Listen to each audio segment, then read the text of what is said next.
Le porte-parole a indiqué que les forces extérieures ne devraient pas interférer dans la question relative à Taïwan et que les efforts des États-Unis et des sécessionnistes de Taïwan pour contenir la Chine en manipulant Taïwan étaient voués à l'échec. De l'autre côté, le bureau des affaires de Taïwan relevant du gouvernement central chinois a fait savoir que certaines personnes aux États-Unis n'ont pas su apprendre de ce qu'il a qualifié de conséquences graves de la visite de Nancy Pelosi, la présidente de la Chambre des représentants des États-Unis à Taïwan.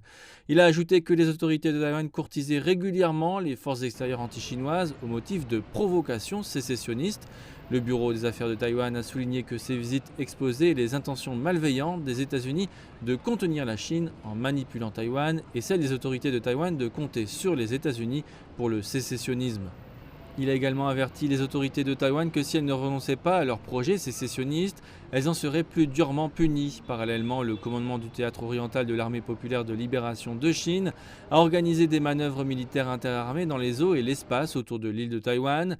L'armée chinoise s'est engagée à prendre toutes les mesures nécessaires pour défendre avec fermeté la souveraineté nationale de la Chine et préserver la paix et la stabilité dans le détroit de Taïwan.